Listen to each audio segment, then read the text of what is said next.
Welcome to my channel. Please be sure to click the like button and subscribe so you can see more of my videos in the future. Thank you.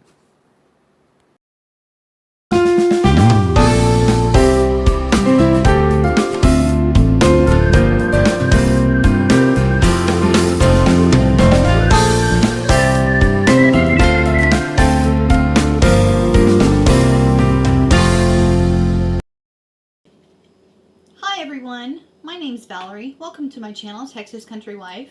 Today I am going to be making a recipe for you from this cookbook for the cookbook collaboration that is held once a month, the last Friday of every month, by Tamara at SouthernWife Everyday Life.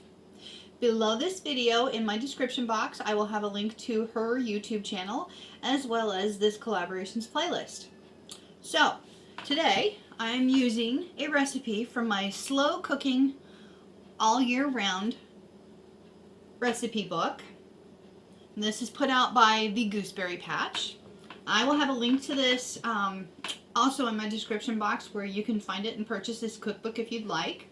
This was given to me by a family member for Christmas many years ago. I've made several things in this cookbook. I love them. They're really good.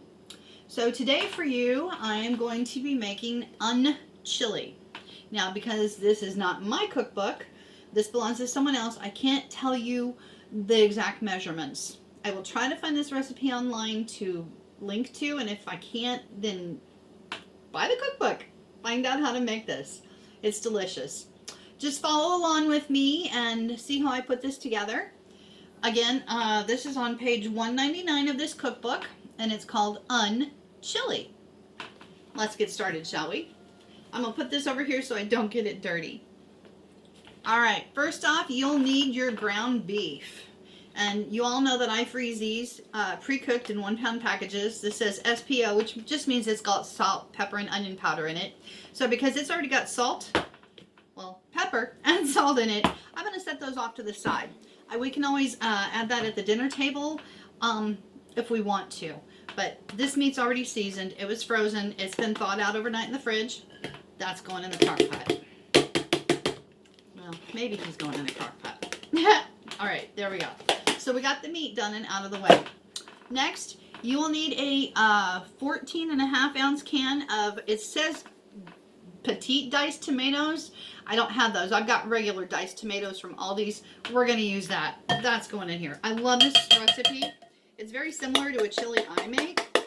It's dump and go, and it's chili here, so I'm going to get chili made. Okay, next it calls for a can of black beans, but if you saw one of my other videos, I just recently made pinto beans in the Crockpot, and these are what we have left. It's a little bit more than a can. I'm going to dump these in here. Now, I know it says to drain the beans, but I'm not going to drain them. We like the flavor of this liquid, and I think it'll make this chili taste really good. So, in those go. There we go. All right, moving right along. Oh, and I forgot. I had a few little pieces of tomato left from taco night. I don't want them to go to waste. We're putting tomatoes in here, so these little guys are going in here too. They'll cook down. It'll be just fine. See, this is things you can do to pull things from your refrigerator also when you're following a recipe. Instead of black beans, I used pinto beans. It'll still be just fine. Next, you want 1 clove of garlic, minced. All right, I've had people ask me about this little garlic press. I don't know if you can see that. That is Tasty brand. So that's T-A-S-T-Y, Tasty brand. My son got this for our family kitchen appliance drawer for us all to use. It minces and it slices. He got this at Walmart through the online grocery pickup order. And I think he said he paid about $10 for it. That was a while back. I don't know what they cost now. But check that out. Tasty brand garlic press. Dishwasher safe. It minces and slices. We love this thing. I also have arthritis and I'm able to use this. So that's another bonus. I can use it. So in we go with the clove of garlic. And I know it takes me both hands, but that's okay. I can use it. Some of the other garlic presses I wasn't able to use. I think this one is also kind of ergonomically friendly too. That might be another reason why it's easier for me to use. All right, there is our clove of garlic. I'm going to set that off to the side. You also want a cup of beef broth. I took 1 teaspoon of the Better Than Beef bouillon paste and heated up some water and put it in here, and I got it dissolved about an hour ago so that all that paste would dissolve because it was in the fridge. It was very cold, and it doesn't like to dissolve when it's cold. But as you can see, now it has dissolved. We're going to pour that in there. Okay. Now we've got to add some sugar. I'm glad it's not a lot because sugar does not sound right to me in chili. But I'm trying to follow the recipe. So we're going to put our sugar in there. Okay, that wasn't a whole lot. I'm very glad. I probably could have left that out of there. I don't know why it's in the recipe. But we're following the recipe. Okay, and then I also need, okay, let me see here. Okay, chili powder and cumin. All right, so my chili powder is right here. Okay, we're gonna get that in here. Ooh, I'm gonna have to get some more chili powder out of the pantry and check on my stock. See how much of that I've got left because we're almost empty. All right, so I got the chili powder in there. This is smelling good. Nothing better than chili on a chilly day. And then you need cumin. Okay, and I saw how much of that I need. So we're going with the cumin. That.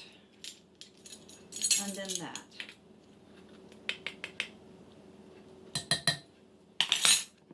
And it seems like there was something else I was supposed to put in here. Oh dear. Yes, there is.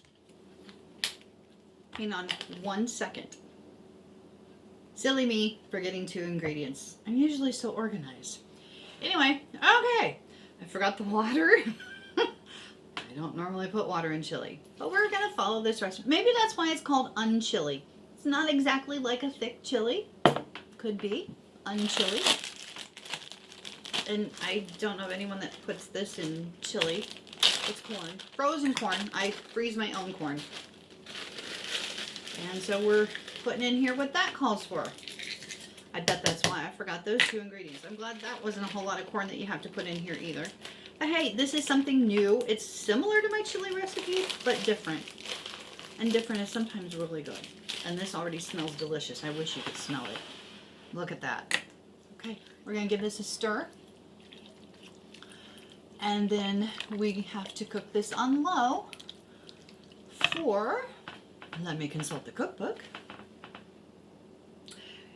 Cover and cook on high setting for 2 hours or on low setting for 4 hours. Okay. Oh, I wasn't supposed to put the corn in until the last 15 minutes. That's okay. It was frozen. It'll be fine. Okay, so low for 4 hours, which works for my family because that'll be about dinner time, and then I can put my crock pot on the keep warm setting. That really smells good. I wish you could smell it.